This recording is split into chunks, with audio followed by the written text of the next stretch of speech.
geus mantep biasa di urang mah mantep nu mabok lagi ka surga di urang mah. Dia coba ge, coba ayo nu mabok aya galedeg. Duk duk. Duk duk. Nya keur mabok. Asyhadu an la ilaha illallah. Eta keur mabok eta. Entak Amerika bingung nge, goblok sia. Mabok sahadat. Malah leuwih mantepan nyana kan teu nyaho kakaler kidul pan nyana mabok karana ge. Aju dakwah pan nyana. Woi, sahadat sia tuh. Oh, galedeg sing jeleger sia. Endahan mabok sahadat, bungunya anu mabok.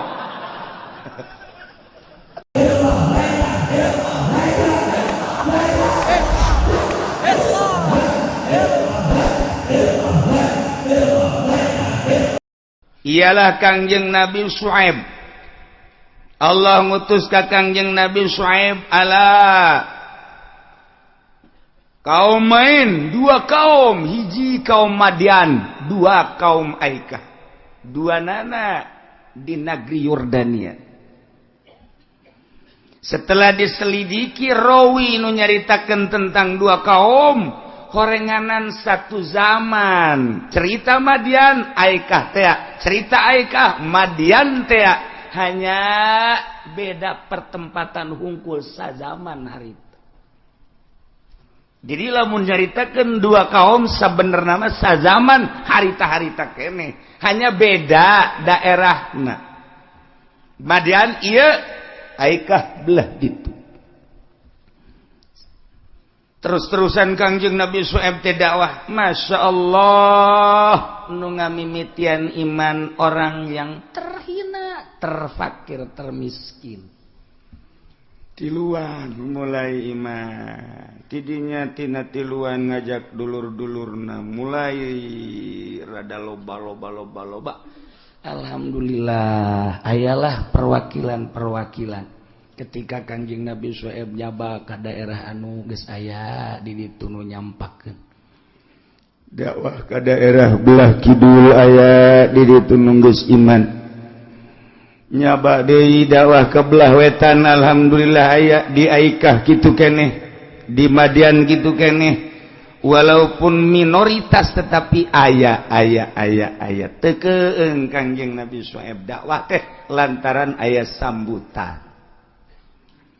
Dengan ayana sambutan masyarakat terhadap dakwah Kangjeng Nabi Syuaib anu kuari kebakaran jenggot adalah malaun, pembesar penggede di negara Yordan.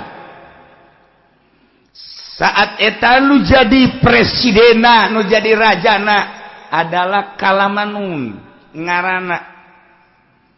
Sebab hiji Abujud, dua Hawazun, tilu Hatayun, opat Sa'fasun, Kalamanun,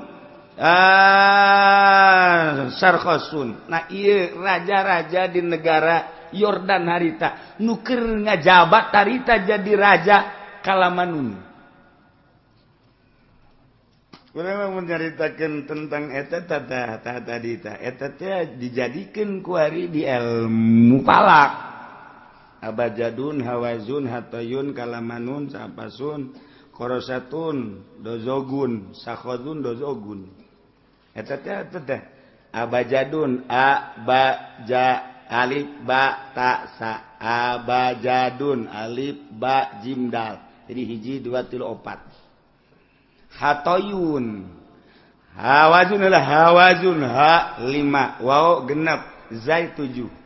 Hatayun haletik ha 7 8 to 9 ya 10. Geus bisa sakitu ge geus bisa urang dudukunan teh.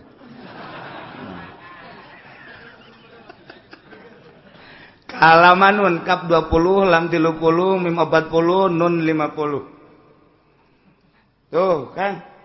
Sa'fasun sin 60 fa 70 ain 8 terus. Korosatun qaf itu qaf 100 ro 200 qorosa 300 terus itu sakodun dozogun eta di ilmu palak urang mun endek utang hitung teh kudu apal eta heula nalar eta heula urang abajadun nawazun atayun kalam hawazun atayun kalamanun sabasun atuh moal bisa ngitung urang ka dituna ke kapangijin ha iha sabaraha angel atuh kus kitu mah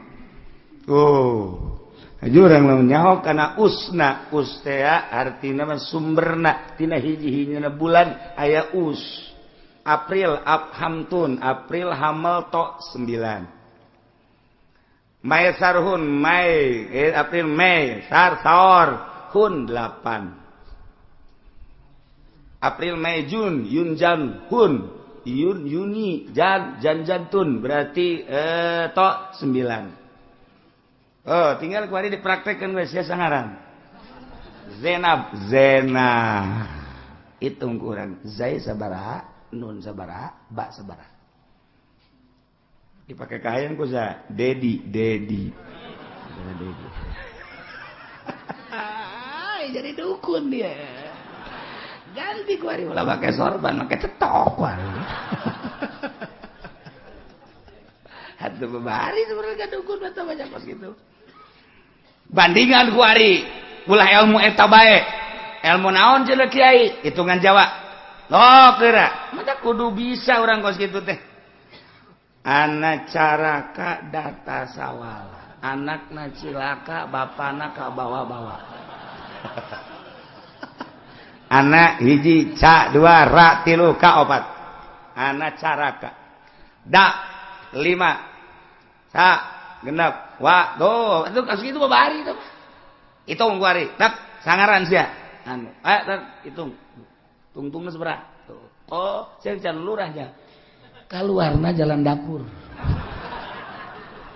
ulah kalawang kudu ka jandela mun eueuh jandela nyieun heula sia riweuh kaluarna jam sabaraha jam 3 apruk-aprukan kaleuweung ayo sia kudu make serba hideung masyaallah jadi jawara ngadadak eta hitungan kos gitu dukun dan tukaran lagi aduh eplek eleh hanas kukurubusan hanas eleh beja ka dukun apa nih eleh kene batu salah ngalengka aturan kencah heula kos ka WC sia mah katuh heula aja heueuh asa ka masjid lain deui ieu mah hitungan curi bisa beta dukun blow on embung disalahkeun nya na Ialah Kangjeng Nabi Syuaib alaihi salam terus-terusan dakwah sambutan masyarakat kecil alhamdulillah aya unggal daerah kuari nu jadi kebakaran jenggot kalamanun raja idinya raja ngumpulkeun ponggawa-ponggawana ulah cicingeun daria weh aing geus ngareudang ngadengin dari ya cicing bae emang aing teu ngadenge kan aing boga ceuli aing boga mata ceuli aing ceuli sia atuh dari acara ricing bae aya orang musyawarah rabat akbar mulai berangkat ka dieu kabeh wah nyieun surat undangan berbagai tokoh masyarakat diundang ke kerajaan ka keraton tunduk kana waktu ninggang kana mangsa nu utama dina waktu nu geus ditentukeun ku raja Kalaman ternyata raja memberikan ultimatum selesai musyawarah sampaikan kepada Syuaib bahwa raja teu ngeunah cicing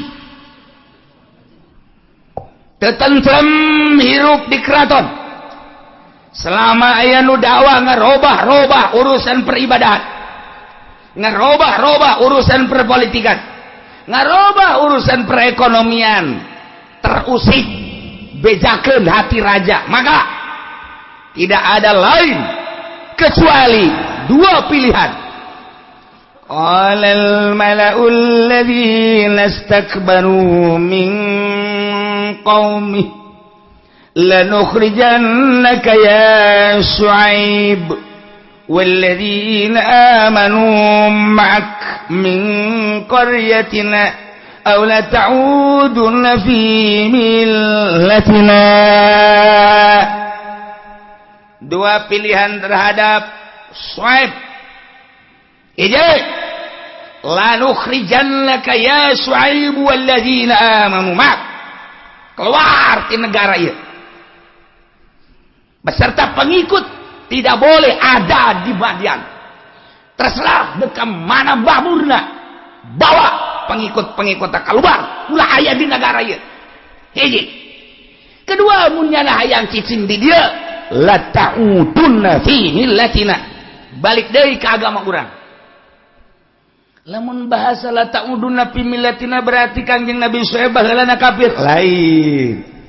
Kok ieu bisa bahasa la ta'udunna atawa balik deui nyana kabehan? Ieu khususna ka kaumna Kangjeng Nabi Syuaib na teu, atau dianggap Kangjeng Nabi Syuaib ku masyarakat Madian kafir sebab baheula ketika masyarakat nyembah ka patung Kangjeng Nabi Syuaib na di guha teu pernah aya reaksi nanaon, dianggap nyana akur agamana. Ternyata kuari nyana berbeda, maka dianggap nyana baheula kafir ku raja. Cak raja aula ta'udunna fi millatina, balik dari Syuaib beserta pengikutna ka agama nu kurang dianut. Dua pilihan, disebarkan ke masyarakat di Madian jeung di Aikah bahwa Nabi Syuaib terancam. Dua pilihan, hiji keluar di negara Madian beserta pengikutnya, terserah deh ke mana, ke Palestina misalnya, Israel misalnya, Suriah misalnya, atau manehanana cicing dirinya tidak mengusik ulah dakwah milu aturan-aturan agamana nu dianut ku urang Madian atau Aikah. Ilan sakitu sampaikan ke Kangjeng Nabi Syuaib, panggil Kangjeng Nabi Syuaib na, Syuaib ya, tongkat dikelek gitu. Serem Kangjeng Nabi Syuaib, gagah tenang. Dipanggil nunuturkeunana hanya kaum-kaum kecil, jelema nu geus teu baroga sendal, senda cepit sebelah, talina hejo sebelah beureum, anu bangsa lah kancingna geus jarengkleh, jas barolong, diiring kuno kitu, arembungeun urang keraton neuli jelema kos kitu. Syuaib, ya. Pilih di antara dua, cek raja. Lanukhrijannaka ya Syuaib walladzina amanu ma'ak. Saat ieu maneh angkat kaki beserta pengikut anjeun ulah aya di negeri kami min qaryatina. Ide. Atau dua, silakan yang kedua, cicing di dia. Cuman maneh sarua jeung kami agamana nyembahna ka patung, pilih nu beude aya nu leutik aya. Nu seneng aya kumaha maneh bae mah. Hayang buat jasa itu, hayang sedang ieu, hayang leutik ieu, aya nu sok dibawa pangeran. Pilih. Kumaha Kangjeng Nabi Syuaib gentar atuh henteu. Qala awalau kunna karihin. Kangjeng Nabi Syuaib ngajawab dengan tenang. Tongkat di tangan Kangjeng Nabi Syuaib, sugan aya gentar saeutik ka raja jeung ponggawa-ponggawana terieu teu geuneuk. Istuning tenang, sebab seakan-akan aya pendamping gaib Jibril, Mikail, Israfil jeung berbagai malaikat. Aslina asa babarengan jeung Gusti Allah Subhanahu wa taala. Ketika orang babarengan jeung Gusti Allah apa aya sieun teu aya. Sebab makhluk malaya tur walayan Pak. Teu bisa ngamadaratkeun jeung teu bisa ngamangpaatkeun. Hirup pamere Allah.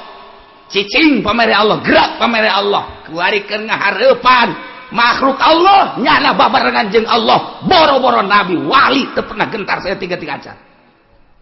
Kitulah konsep dakwah. Lamun geus asa bareng jeung Gusti Allah nyawa taruhana masalah. Sebab segala-galana ti Gusti Allah. Hirup nang Allah, dititah ku Allah, berangkat ke mana bae Allah, kuari geus aya madat ti Gusti Allah diangkat sebagai rasul, tanda karasulanna bere mujizat tongkat. Raja lain neuleukeun Kangjeng Nabi Syuaib neuleukeun tungked. Maksudna bisi ngamuk tatungked. Nu mantep eta urang lamun neuleuk kiai baheula Habib baheula urang sieun. Baheula mah kiai marake tungked, Habib marake tungked, urang teh sieun. Kuari mah Habib marawa HP, kiai showroom HP. Kipu Doli boga 5 HP-na. Geus puguh tukang karung mah teh geus teu kudu dicaritakeun. HP teh aya nu khususon ilaruhi. Eta kan tungked baheula. Nu mantap eta Jumat teh Jumat khotib lamun make tungked urang sieun. Udah make tungked deui ku ari dia. Lak. Jadi kaduluna serem kos udah perang. Mun ditanya, "Heuy eta bidah?" Ulah loba omong sia. Henteu kula mah eta jang naon eta tungked dicecakal kos kitu. Jang nakol hulu sia. Indit sia. Serem ge. Daek juga sia teh daek indit sia ka ditu takol ku sia. Kan ngeunah na make tungked mah. Coba mun teu make tungked kumaha? Hese nakolna. Geus bari mah unggal khutbah tah di mimbar tungked. Nyeun pueda segede halu habak. Lamun ditanya pan ieu kuring ngadadak, ya barang dongeng Kangjeng Nabi Syuaib. Ternyata Kangjeng Nabi Syuaib mematungkeun, "Woi, itu mah tungked ti Gusti Allah." Ieu ge sarua bae. Tangkal emang sanu bisa nyieun tangkal ti Gusti Allah ieu mah. Ngan melalui tukang bas ieu mah. Sarerem Kangjeng Nabi ge make. Kuari bade lalengitkeun barang loba Wahabi. Aya ge aya tungked antepkeun teu nyekel. Sebab naon? Atuh nu khutbahna pan teu pantes. Nu pantes make khutbah mah nyekel tungked mah pan make jubah, udeng-udeng, sorbana gede, nyekel tungked. Pan urang kuneuleuna bae ge sieun. Ieu mah masa khotib sih make sapari. Make sapari teu make kopiah, Dokter Endos. Di ditu nama teteh yang keren, yang hebat lah. Ceknya nangis ulah make kos kitu. Lu pentingnya materina. Itu minang didengikeun anak. Prak ngaritakeun kabeh deui. Ya Allah. Khutbah ngaritakeun kabeh. Usum Agustus caritakeun Agustus. Mun aya khotib kos kitu maning dicekel huluna. Tungtungna ke sia kitu deui tidak ku aing we. Anu jadi sasaran aing ge deui. Aduh, ya rusak ya. Rusak khutbah maka diterjemahkeun. Urusan menang jeung teu menang aya dina fikih, tapi manfaatna mana? Manfaatna mana? Apakah nu diterjemahkeun ku ditambah takwa jah henteu, malah acak-acakan. Jadi cek ulama ketika manfaatna tu ulah. Okos urang nikah aja maca taklek eta teh lana apa? Mane ulah dibaca tuh. Ai manfaatna mah. Jawaya urusanna maka ditu make duit-duit keneh. Mun kitu mah haju eta aya mangpaatna beres. Gimana? Geus bantak ulama lamun nikahkeun, geus ulah dibaca. Geus, macanang kebe di kamar duaan nya bae lelendehan habak. Moal anggeus ieu nya dimaca di kamar moal. Paling geus sabari sajitoel ku pamajikanna, geus beres. Okos ngurutan diurutan ku pamajikan jadi lok anggeus.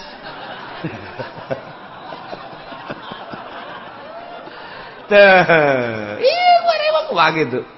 Masya Allah, karim di lengit-lengit kan. Orang hari mah Jumat tapi coba dulu orang di Masjid Kesultanan Banten, ieu tapak-tapakna. Dulu di Syekh Asnawi, dulu di Syekh Husein.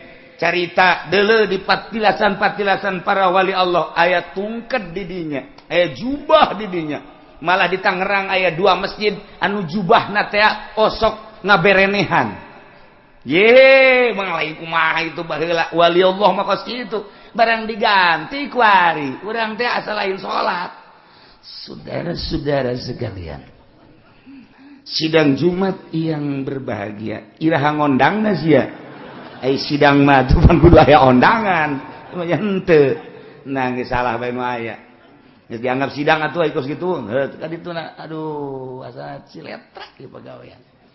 Nyata dia NU kababawa, NU mah utuh sebenarnya mah kababawa ku Muhammadiyah milu padahal mah tahu Muhammadiyah nu ngayakeun lamun NU na utuh teu kudu lamun sababna manfaatna aya eueuh nu diterjemahkeun kemudian aju ningkat ibadahna jeuh Ya Allah. Jeung khutbah eta bahkan lain khutbah ceramah teh mah khutbah gaganti salat. Salah bae sia teu sah Jumaahna.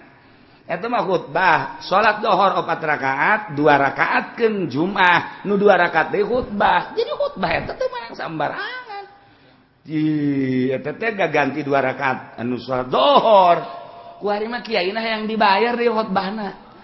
Masya Allah di Lampung teh baheula teh kos kitu. Kuari Katalaga, Bloon, Kacikupa, Kabojong, Ondo jasa. Masa khutbah dibayar? Tapi sholat.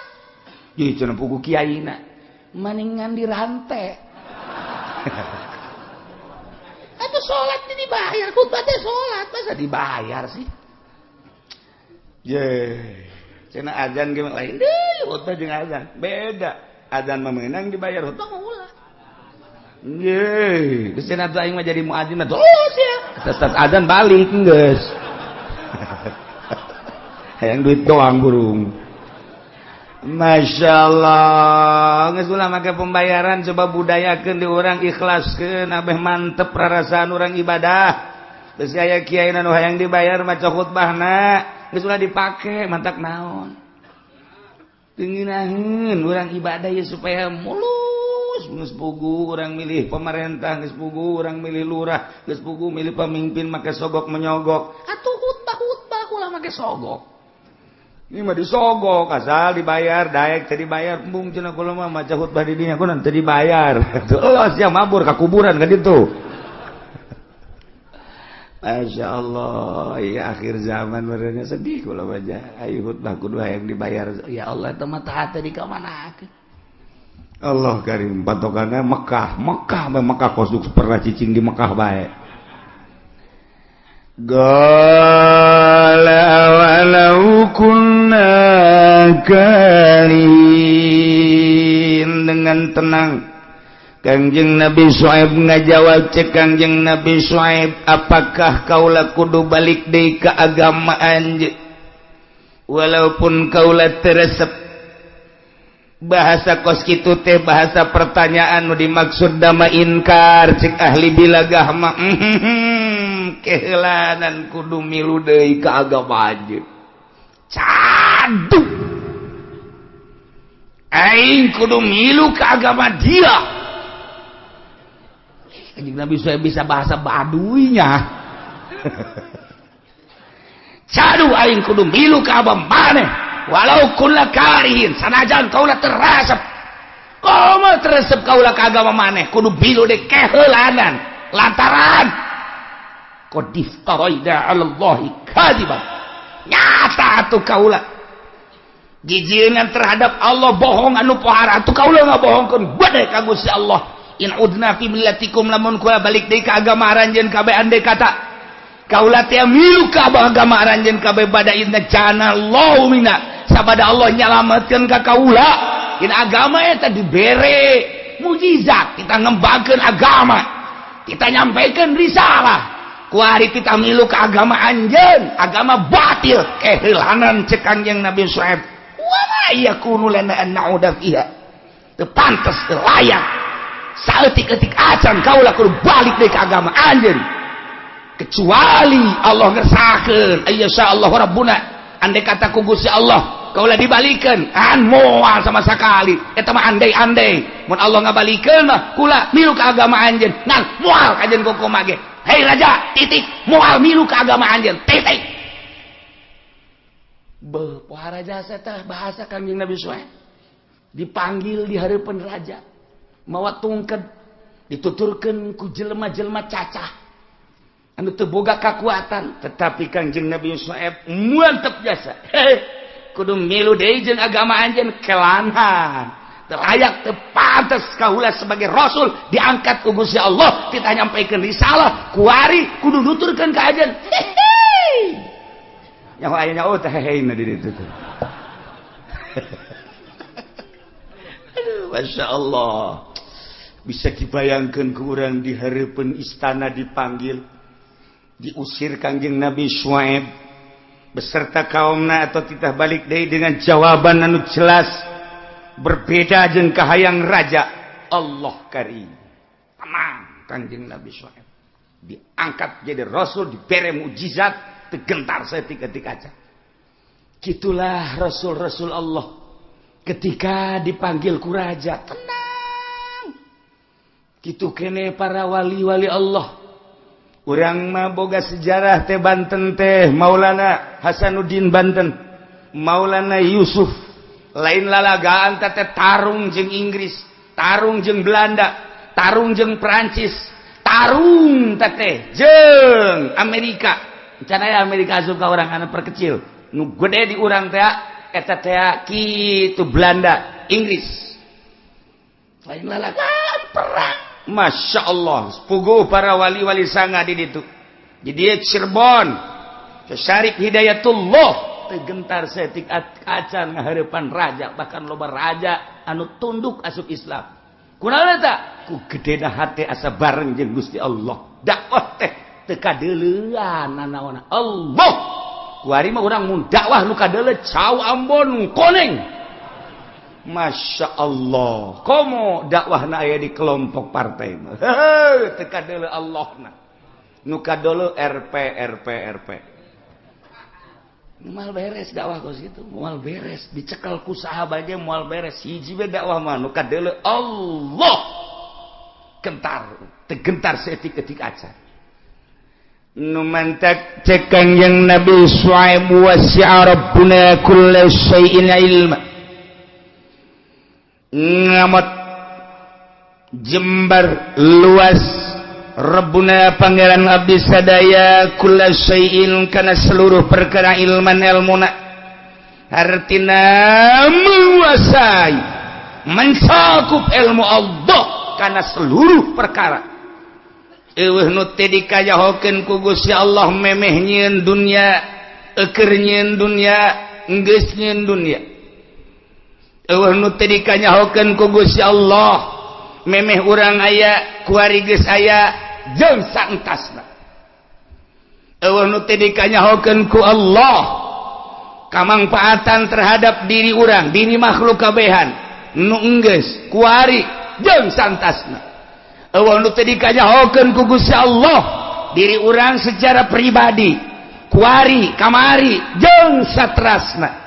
Emang aya nu teh dikanyahokeun boro-boro urang nu dibere akal, dibere gelbu, dibere pikiran, cacak-cacak kalakai, piragageunana iraha, pipotongeunana iraha, ninggangna ka mana geus aya di ilmu Allah Subhanahu wa taala.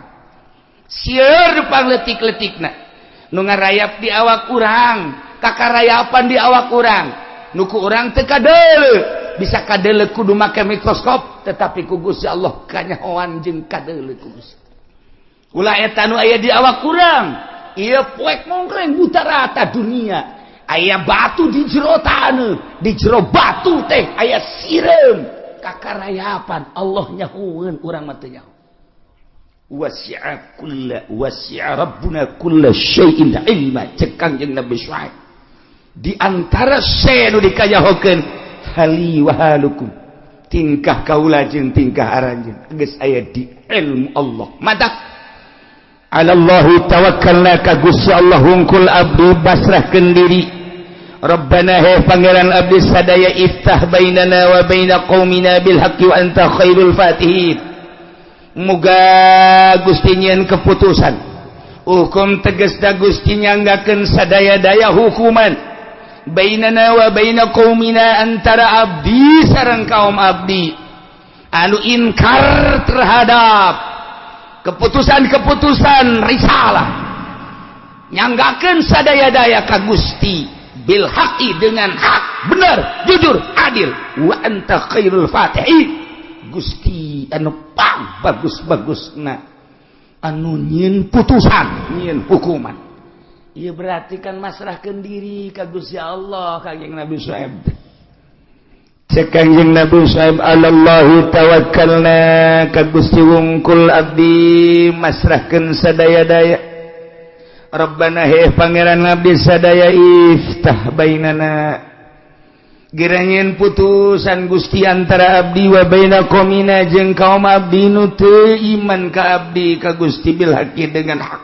Wa anta khairul fatihin, Gusti anu pang bagus-bagusna anu nyieun putusan anu nyieun hukuman nyanggakeun sadaya-daya ieu doa tafwid masrahkeun sadaya-daya nyanggakeun geus aya di ilmu Gusti tingkah abdi tingkah kaum kaayaan abdi kaayaan kaum nu iman hanya seperkecil geus dikanyahokeun ku Gusti nu ingkar nu mayoritas nyanggakeun sadaya-daya abdi diusir ku raja abdi teh titah cicing di dieu tapi milu ka manehanana agamana abdi kuari manyanggakeun Gusti geus teh kapola abdi teh ieu teh dakwah ngadakwahan umat berikut jeung penggede-penggedena ternyata koreganan penggedena terusik Gusti nyanggakeun mangga sadaya-daya sarua aja dek disiksa mah siksa bae ku Gusti ku Gusti bae kumaha teh cek pembesar-pembesar وَقَالَ الْمَلَأُ الَّذِينَ كَفَرُوا مِنْ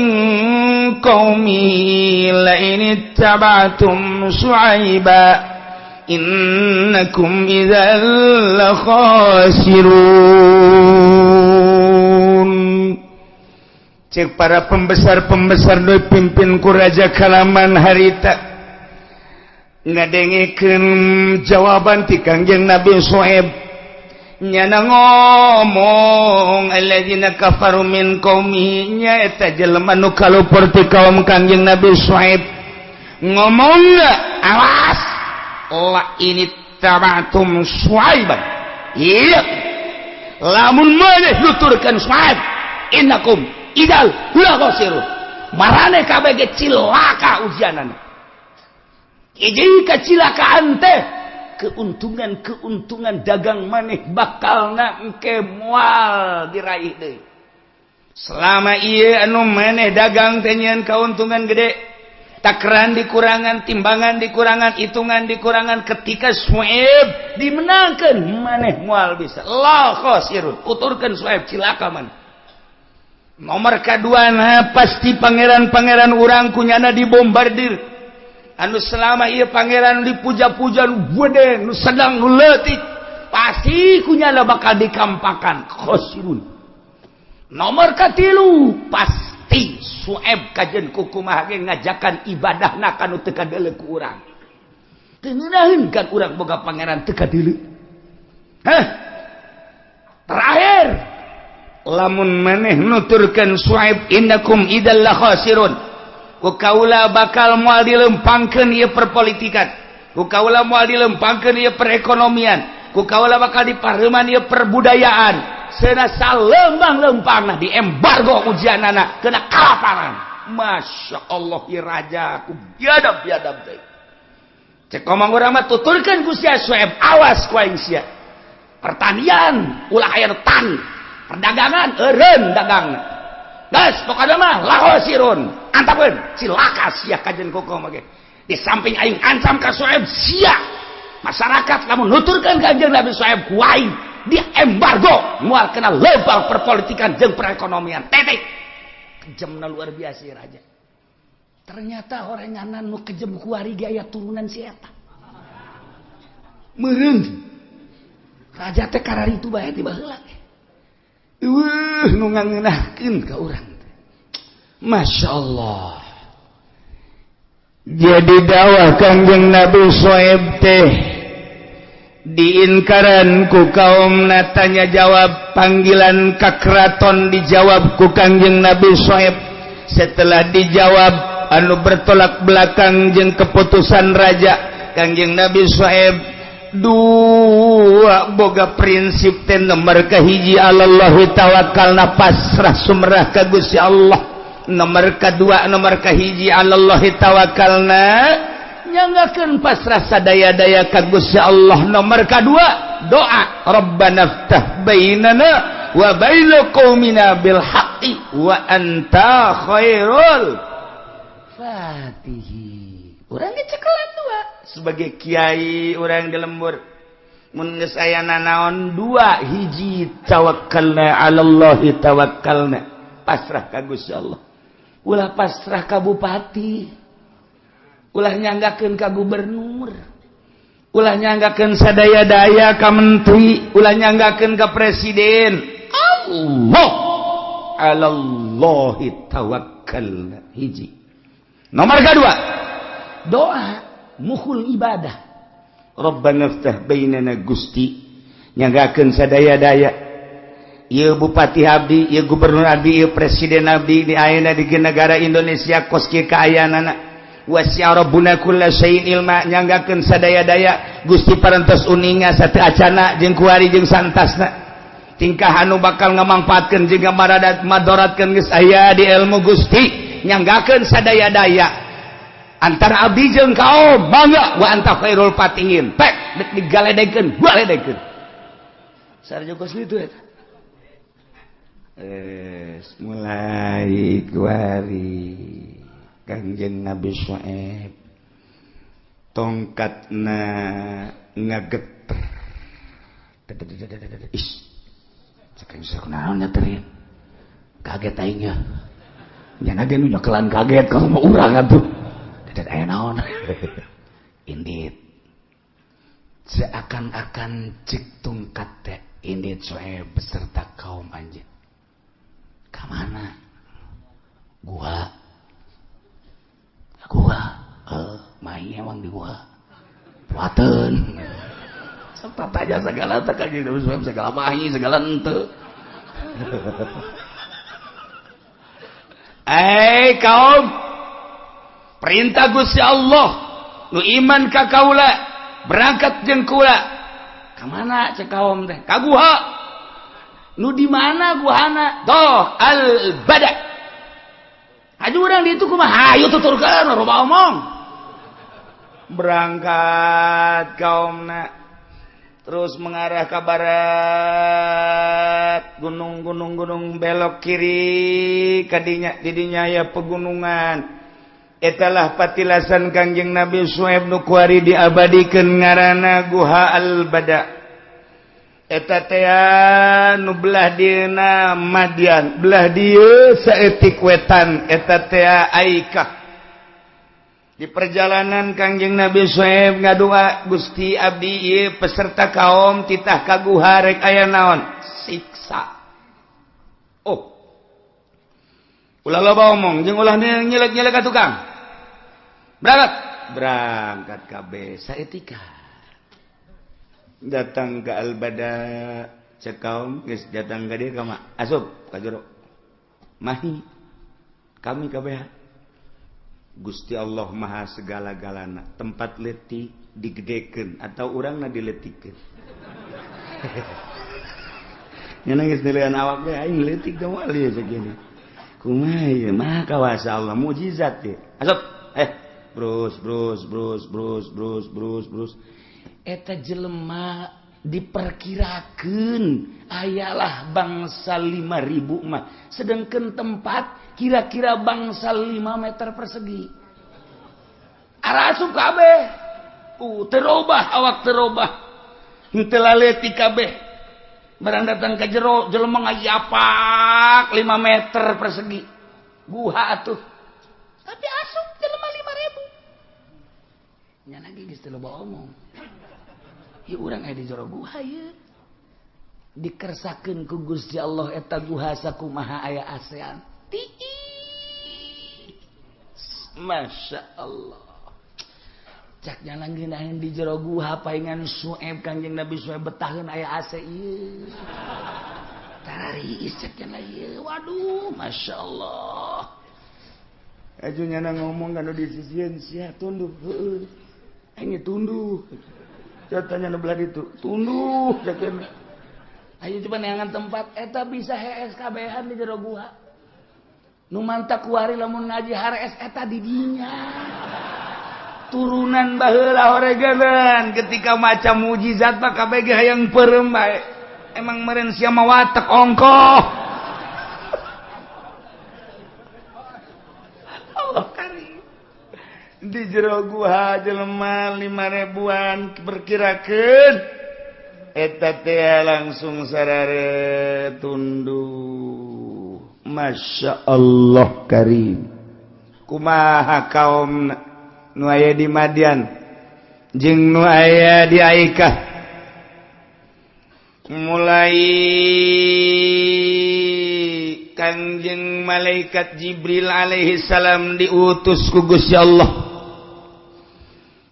Cek Gusti Allah, Jibril nu aya di Madian bukakeun eta taneuh belahkeun supaya seuneu neraka kaluhur. Dibukakeun ku malaikat Jibril maka jangjangna tret blak saeutik doang keluar seuneu neraka. Fatahallahu alaihim baban min jahannam. Dibuka melalui malaikat Jibril lawang seuneu jahannam farsala alaihim harran shadidat. Panas luar biasa. Urang-ulang ngabayangkeun dibukakeun seuneu jahanam ti handap ka luhur cacak-cacak kamari ieu tahun 90 di Mekah eta teh 50 derajat puasana luar biasa. Diperkirakeun Ramadan ayeuna di Mekah 49 derajat sampai 50. Panas. Bahkan di India kuari eta teh lain panas jahanam ka karakterik matahari anu ozon muka saeutik mah wari panaeh ribuan di India. Masya Allah karim eta seuneu neraka ieu mah dibuka ku malaikat Jibril blah seuneu neraka saablah ka luhur. Bayangkeun ku urang harran syadidat wa akhadha bi anfasihim falam yanfa'hum zillun wala ma'un. Pernapasanana kuari panas saab anu luar biasa.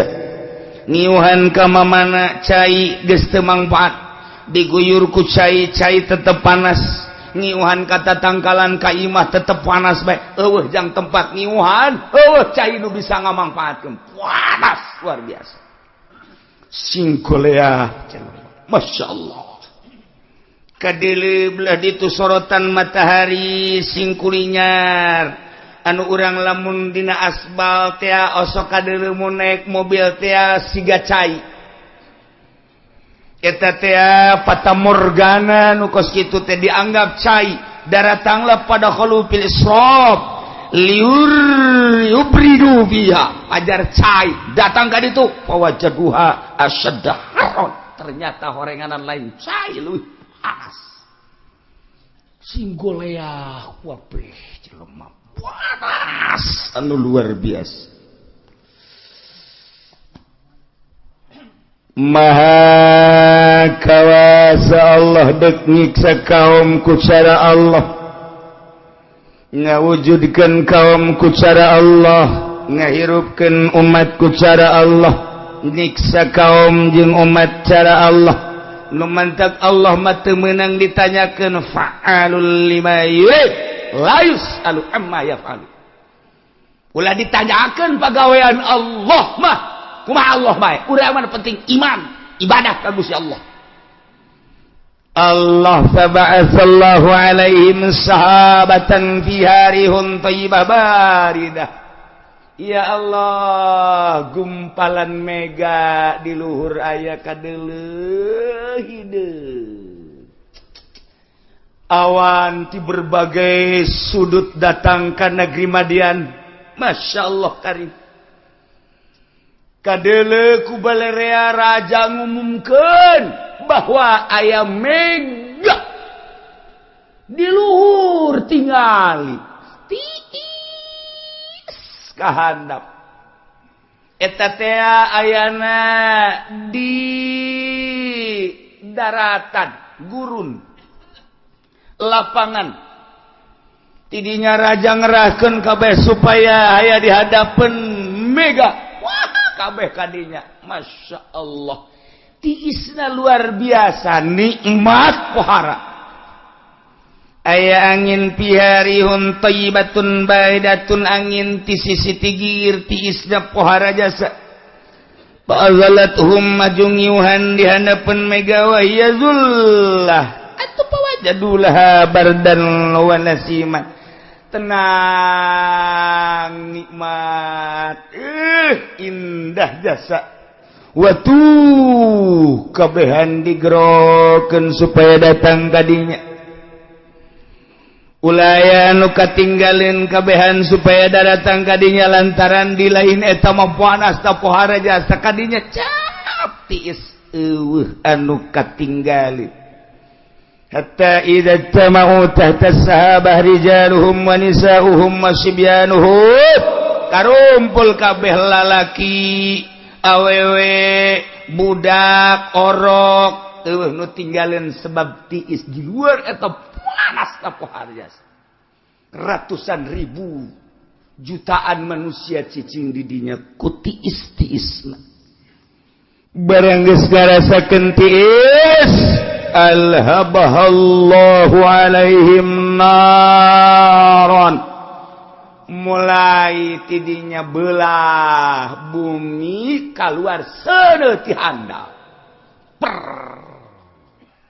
dibayangkeun ku urang jelema sakuatna jelema seuneu dihandap keluar dioyag-oyag warjapat bihimul ardu min tahtihim oyag muter taneuh bari aya seuneuan geus teu daya teu upaya manusia dek lumpat ka mana sanggeus tadi dikumpulkeun ku Gusti Allah melalui mega nu tadina ngarasa tentrem jeung tenang tiis di handapeunana kuari dibukakeun bumi teh seuneu dioyag-oyag ku Gusti Allah dek lumpat ka mana nu mantap dijelaskeun di dieu diabadikeun dina Al-Qur'anul Karim ayat ieu fa akhadhathumur rajfatu fa asbahu fi darihim jasimin fa akhadhathum maka Gusti Allah disiksa kaum Madian teh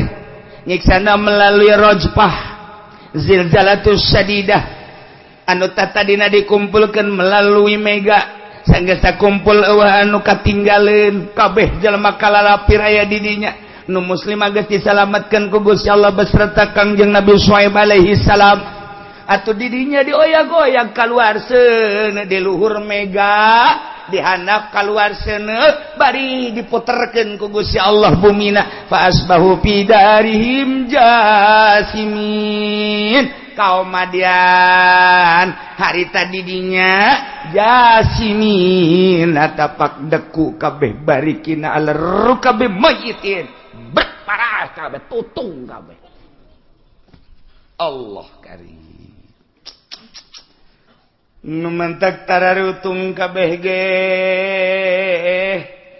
eta teh digambarkeun datang ka kuari ge aya keneh di ditu teh aya batu siga jelema keur ngaringkuk aya batu keur sujud aya batu keur nangkuban eta teh diabadikeun ku Gusti Allah di Madian teh batu-batu eta bisa ditingali urang lamun ka ditu bisa dipoto batu teh anu keur kararieu aya anu keur deku aya anu keur dangkub jasimina fa asbahu fi darihim jasimin. Setelah diteliti pada tahun 2000 penelitian anu berbarengan di 5 negara Amerika, Inggris, Jerman, kemudian Belanda, Saudi Arabia Timur Tengah perwakilan untuk meneliti keberadaan eta sosok-sosok manusia anu nangkub, anu barikin, anu deku dan lain sebagainya ditinggali tina keberadaan batuna ku ahli ekologi ternyata eta teh bener-bener manusia nu ku Allah diabadikeun dijadikeun batu. Masya Allah karim dipager ku urang lamun ka ditu teh sembarangan lantaran kadang-kadang aya heab panas. Okos urut siksaan Kangjeng Nabi Lut eta teh teu meunang sembarangan datang ka dinya. Ieu ge sarua. Ketika urang dek kadinya kudu aya izin ti kerajaan Yordan maksud jeung tujuan dek naon kadinya nu mantak di Yordan mah negara miskin Yordan mah lain negara kaya negara miskin penghasilanana nya nama hanya ti jelema anu daratang kadinya tamu-tamu datang nundek rekreasi ningali kayaan Ashabul Kahfi Kangjeng Nabi Syuaib. Kemudian kitu patilasan ieu. Nah, urang lamun ka ditu mahal cai, bensin murah, cai mahal. Mahal miskin di Yordan mah. Negara miskin. Sebabnya naon penghasilanana hanya ti tamu-tamu negara Yordan mah, tapi tamuna teu eureun-eureun. Terus bae sebab di dinya aya sagala sumber-sumber anu terjadi di ayat-ayat suci Al-Qur'anul Karim di berbagai negara muslim kafir datang kade untuk meneliti. Ashabul Kahfi aya di Yordan, Kangjeng Nabi Syuaib aya di Yordan, Kangjeng Nabi Lut aya di Yordan, Kangjeng Nabi Saleh Petra aya di Yordan. Iyalah Yordan. Masyaallah karim. Nah, tersiksalah jutaan umat Kangjeng Nabi Syuaib alaihi alladzina kadzabu Syuaiban ari jelema nu ngabohongkeun ka Kangjeng Nabi Syuaib anu disiksa ku Gusti Allah ka'alam yaghnaw fiha seakan-akan kaum teh teu pernah cicing di negeri eta ku bangkawarah-bangkawarahna manehanana teu iman. Umurnya na sabara tahun sih tapi disiksa nu sakitu dahsyat seakan nyana teu pernah cicing di dinya sakicep disiksa ku Gusti Allah. Alladzina kadzabu Syuaiban kanu humul khasirin.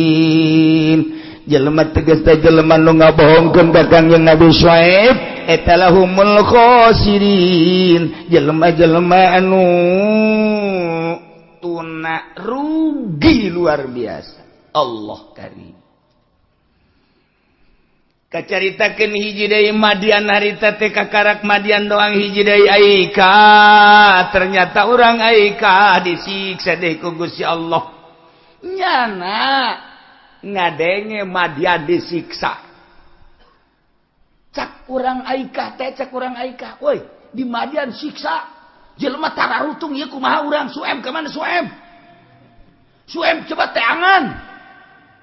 Di teangan Kangjeng Nabi Syuaib geus hese di teanganna sebab Kangjeng Nabi Syuaib ku Gusti Allah diamankeun di guha. Aman nya di jero sarere. Teh jahona naon? Kerek. Ya Allah eta di Yordan eta aya kos kituan tah. Gusti Allah geus puguh Ashabul Kahfi mah 3 abad sarere. Ieu mah ngan supaya ulang ngadenge doang heula tunduh jasa. Masyaallah. Ieu di majelis anu boga tunduh teh teh.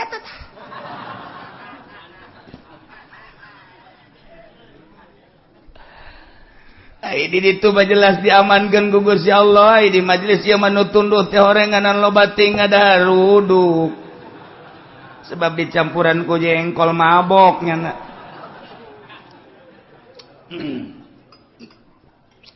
Wah, babaturan na dia omong siya loba ting atuan ngaraludung kena tunduh lalu ngomong sakedeung deui kan puasa. Cek nya mung can puasa. Wah, bau parah. Geus teu bisa dinasehatan, geus. Cek Gusti Allah Jibril, Injil. Turun. Siksa Aika. Kefir. Cek malaikat Jibril kumaha abdi nyiksa? Teu kudu dikukumahakeun ahli Aika mah, sia bae ngajerit. Parah kage. Kangjeng malaikat Jibril turun ka Aikah tidinya Kangjeng Nabi. Kangjeng malaikat Jibril ngajerit. Cek malaikat Jibril ngajerit setik.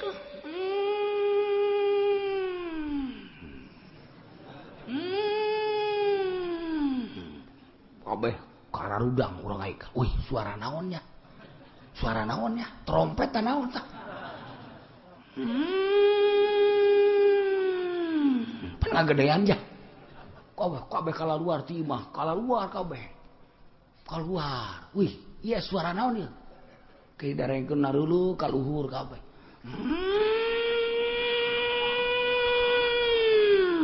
Wih, rada gedenya. Udah gede deukeut. Coba teliti. Aya naon ieu? Tuh. Jadi jelema kafir mah lain iman kita neliti suara naon eta. Islam apa lain gitu mun aya naon euy aduh sia ulah marah siat bae tuh siksa ke di Allah pak urang mah kajian ku kumaha ge kajian nu mabok lamun aya siksa syahadat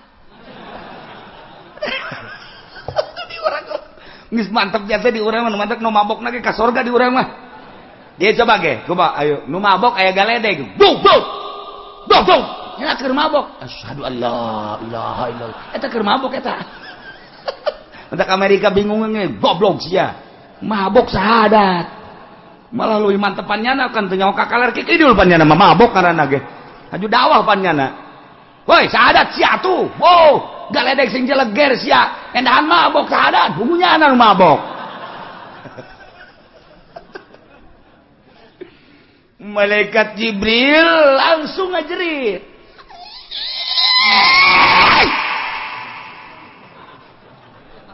celi masyarakat gajengek wow nyeri celi urangnya nyeri aya naon ieu soal naon wah beh ngerumpul gitu wah eta pancingan malaikat Jibril pohara jasa saeutik jalan teu sakaligus bala mah direkam ke HP sial tarolol jelema ku ari mah suara direkam naon direkam aduh barang lain ibadah direkam geus di kiai-kiaina oplok kabehan ieu mah geus ya Allah ya Rabbi di Amerika aya suara di Prancis aya suara di Australia aya suara di Jerman aya suara kabeh aya suara ternyata kamari ieu geus mulai ti Amerika ternyata gesekan planet dengan planet menimbulkan suara cek manehanana sekarang sedang diamankan planet supaya menjauh budak tek ngagedean kitu tah sora Amerika blon aya suara kok kaget di Amerika di Jerman di Australia gesekan seetik doang eta teh menurut penelitiannya wallahu alam nya gesekannya henteu ja planet jeung planet teh emang kitu kumaha mun urang ngaji palak teh beh samsun sarom mirihu fatu zahali ieu tah tak planet ieu ka dieu ieu dunia letik dunia masa gede pereup wah mata poe wadena luar biasa emang kumaha gitu masa planet nggak gesek ya Allah ya kullum fi falaki yasbahun kabeh aya falak-falakna aya cakrawalan hei moal nyalahan buatan Gusti Allah mah aya falak-falakna aya cakrawalana moal kudu nyalahan kullum fi falaki yasbahun urang mun maca kita yang surat Yasin kan geus aya kabeh dina falak-falak masyaallah nah wasyamsu wal qamaru bihusban kabeh ge panon poe jeung bulan aya hitunganana urang mun nyaritakeun panon poe 24 jam kapanggih deui dina falak lamun bulan makan 20 poe sabulan urang mah teu kaharti nu mantak sahabat naroskeun ge ka Kangjeng Nabi Gusti kunaon sih eta bulan kitu mimiti muncul leutik aju gede aju leutik deui timbul kuari mimiti di barat kunaon atuh katungtungkeun ku deui kuari jadi diwetan ieu kumaha dijawab ku Kangjeng Nabi make hikmah teh dijawab etana sebab nu dibutuhkeun hikmahna panjang caritana ieu lah ilmu palak nah Kangjeng Nabi malaikat Jibril kita ngajerit malaikat Jibril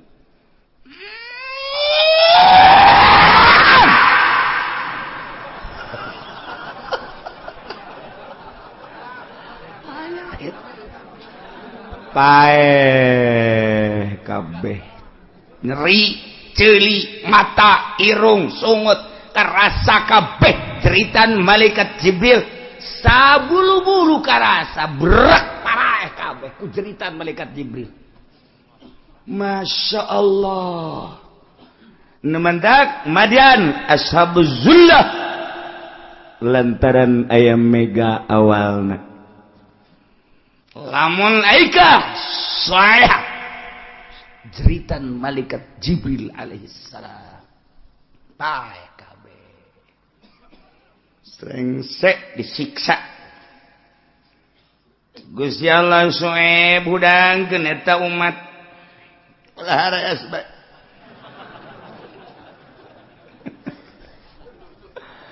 Kaki habis emang teu sare kaki Mas. Hei, udah. Berat. Emang kami sare. Lain sare molor. Rara sama aja henteu. Emang Hes keur ngaji teh nya mun ditanya aing mah tuh hes. Kitu kabeh ge. Coba ge lamun urang ngobrol jeung anu CS di majelis. Siapa hes bae? Santai aja. Nyaho kieu ngomong bae atuh nyaho aing ge. Ngomong naon emang? Saruan tadi. Eta jalan gengsian jelema. Kos di mobil gitu. Tanya ku babaturan, siapa hes bae? Son wae. Nyaho aing naon ge. Sia mun nabrak batu jeung wallahu a'lam mun nabrak mah. Embung disebut HS teh embung. Mantek kula mah sok inget ka dongeng Gus Dur. Di luhur kapal ya Presiden Amerika, Presiden Saudi Arabia, Raja jeung Indonesia Gus Dur. Tilu. Di luhur kapal teh nyieun atraksi masing-masing. Kita memperlihatkan kebolehan masing-masing. Yuk. Oke, cek Gus Dur. Oke bae Gus Dur mah emang teu pernah mundur nya mah. Teu pernah mundur. Kamu apa? Cek Presiden Amerika Bill Clinton, saya ini mau mengeluarkan dolar sebanyak-banyaknya. Keluarkan di kapal. Pur. Ditanya, kenapa kok pakai nyawer terlalu banyak di Amerika dolar? Mantap amat cek Gus Dur. Terus bagian Arab. Raja Fahad, sekarang bagian kamu, keluarkan nyana korma jeung kacang.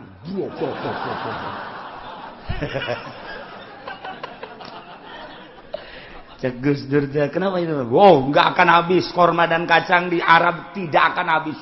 Walaupun terus disawerin juga tidak akan habis. Pokoknya korma jadi sendiri di sana. Masya Allah. Tinggal Gus Dur. Kamu apa? Tenang. Ngana mikir kan naon. Aya nuker diuk bae orang Indonesia di kursi. Dicekel punyana, dibalangkeun. Gus. Bapak Presiden kenapa di? Enggak apa-apa. Emang kenapa? Masih banyak rakyat Indonesia. Baru satu enggak apa-apa. Belum yang di bawah jembatan masih banyak. Udah tenang aja sih, baru satu mah nggak apa-apa. Terlalu banyak cekin masyarakat. Bisa ada Gus Dur. Setelah ditanya tetap kan eta mah manusia. Gus, kami mah dolar uang membuat bahagia yang dapat saweran. Cek Arab kami juga sama, korma dan kacang itu ke orang yang dapat tuh senang.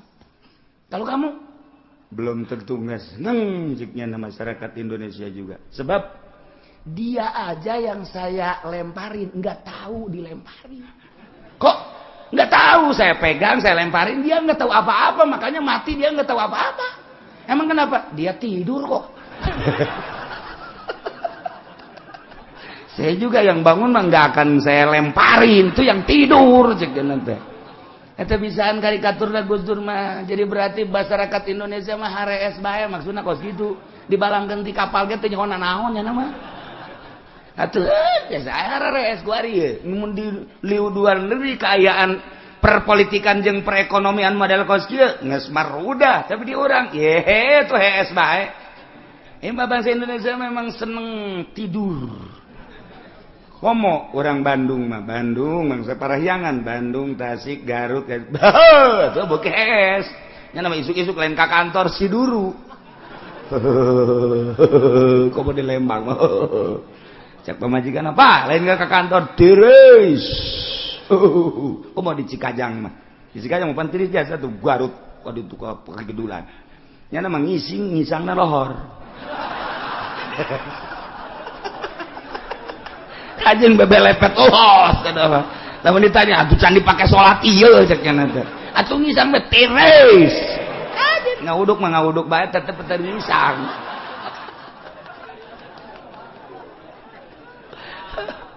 Masya Allah baheula bakulah kerjaan di Garut dan jam 10 jam 11 masih tiris kene tahun 80 8 hiji 82 Masya Allah dek ngaji kudu make jaket bae. Mantak dikiriman ti dia, dikiriman sebab tiris. jaket kabeh mereka jaket kuari mah sarua bae Bandung panas Garut panas sarua jeung di urang tetep mukul make kipas bae baheula mah mana aya kulkas di Garut teu laku kuari mah make kulkas berarti kan panas tuh urang geus parana di Cikajang ge heueuh dongeng anu ti diskos kitu utama baheula tah mah ngisang-ngisang ke zohor eta kuari henteu sarua teu tiris henteu. Nah, Suhaib, tinggali umat. Kalau luar kabeh, wah, barang eta neuleuh di Madian tarutung jelema. Tengah romong umat Kanjeng Nabi Suhaib. Coba kaikah bertekuk lutut parae kabeh. Jutaan manusia ngampar paeh bisa dibayangkeun ku urang. Urang ningali tsunami 200.000 bae ge mah endap-endapan hate. Terasa hargaan manusia, terasa hargaan harta, terasa hargaan nungaran mobil, nungaran bangunan, nungaran berbagai dunia. Balik hanya ke Allah kabeh. Menang ditumpuk-tumpuk, seetik terus jadi gede, lenyap. Tsunami berikut jeung nu bogana tanggung jawab di hareupeun Allah. Nanaonan perasaan. Masya Allah, iya ge gampar jelema. Hideung, tutung, nu iya diaikah. Jelema ngampar jutaan manusia. Kanjeng Nabi Suhaib fatawalla anhum wa qala ya qaumi laqad ablagtukum risalati rabbi wa nasahtu lakum fakaifa asa ala qaumin kafirin. Patawalla maka mengok Kanjeng Nabi Suhaib ngabalir ti umatna. Cek Kanjeng Nabi Suhaib ya qaumi hei kaum kaula. Tadi keh nurut atuh ka ucapan kaula sebab kaula teh pan diangkat jadi rasul ku Gusti Allah nu bogana. Laqad ablagtukum nyata jelas yakin kaula geus nyampaikeun ka aranjeun ka risalati rabbi kana risalah pangeran kaula hukum syariat pangeran kaula wa nasahtu lakum kaula geus gadasehatan ka aranjeun kabeh tetapi palam tu'minu anjeun teu daek percaya ka omongan kaula teu iman ka Allah jeung ka kaula. Dedeh jeung nyaah sabenerna mah kaula ka anjeun teh dek nyalametkeun anjeun tina seuneu neraka, dek nyalametkeun anjeun tina siksa jahannam, dek nyalametkeun aranjeun kabehan jaga di akhirat. Kurang kumaha kula nyampaikeun ka aranjeun tapi anjeun teu percaya ka dedeh jeung ka nyaah datang ka beak di hate kaula. Fa kaifa asa ala qaumin kafirin. Dek kumaha kaula dedeh jeung nyaahna prihatin jeung sedihna terhadap kaum kafir geus ku kaula diajak dinasehatan kos ka anak bae. Urang ngasehatan anak teh dedeh jeung nyaah disintreuk, dedeh jeung nyaah ditampiling, dedeh jeung nyaah ku urang teh dikakerowak sia teh sing bener. Geus kitu-kitu ku urang teh ngaji sia ngaji. Eta teh ka dedeh ka nyaah tapi teu daekeun keneh bae. Kan datang ka ditu da ngendek sia ti dieu. Teu butuh aing ka sia. Eta nurut ka aing mah. Duh, indit. Aing mah teu butuh ka sia hiji, anak aing loba keneh, nyieun ge bisa keneh. Mun tak kolot tolo boloon. Teu perlu aing mah sia indit. Indit nyana. Abah teu karunya ka kola karunya ge sia aing nurut ka aing jika Allah ai kos kitu patut mah mabok sia di aing hareupeun aing. Mawa awewe sia di hareupeun jadi sekali saya mah sia kos lain anak aing. Indit sia aing mah teu butuh ka bener sia. Sia ku aing geus dipakekannya. Ku indit nya aku mah aing kos kitu sia teu nurut ka aing. Indit angkat kaki ti dieu. Indit anak emang nyakolot teu sama sekali. Ieu geus sarua. Cek Kanjeng Nabi Suhaib aing geus ngasehatan ka anjeun kaula kurang kumaha nyampaikeun risalah syariat kita ulah ngurangan takeran timbangan hitungan jeung sajabana ulah cicing di jalan ngagarong ulah korupsi ulah muksi ulah nyokotan pajak-pajak orang kumaha cek Kangjeng Nabi Syuaib deudeuh jeung nyaah supaya salamet jaga di akhirat aing nyampaikeun teh kaulah nyampaikeun teh ieu teh utusan ti Gusti Allah mana teu percaya sabodo diserahkeun ka Gusti Allah fa kaifa asa ala qaumin kafirin neuleuh kieu ye parae nda kumaha sedihna aja emang kaum kafir atuh parae geus bodoh tah geus diserahkeun ka nu bogaana jagakeun sadaya-daya Gusti ialah hasil doa Kangjeng Nabi Syuaib alaihi salam alallahi tawakkalna rabbana iftah bainana wa baina qaumina bil haqqi wa anta khairul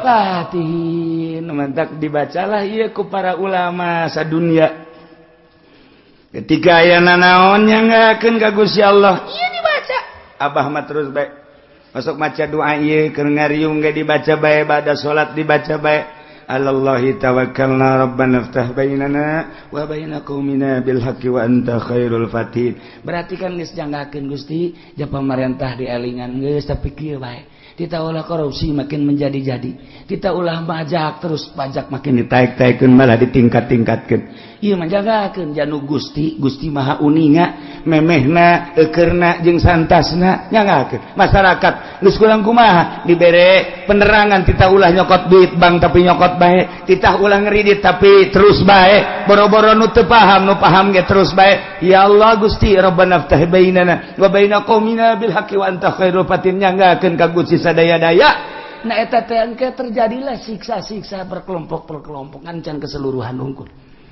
dimimitian tuh Galunggung tambah Yogyakarta tambah deui tsunami tambah deui Garut tambah deui kereta tambah deui Sukabumi Cianjur dan lain sebagainya Banten terus-terusan ieu teguran-teguran ti Gusti Allah tina doa para wali Allah rabbana iftah bainana wa baina qaumina bil haqqi wa anta khairul fatihin bacalah ku urang anggeus caritaan tentang kaum Kangjeng Nabi Syuaib alaihi salam tinggal urang ke ngalanjutkeun berbagai dauhan-dauhan Gusti Allah bakal terus nyusul tentang kisah-kisah para rasul-rasul Allah Subhanahu wa taala.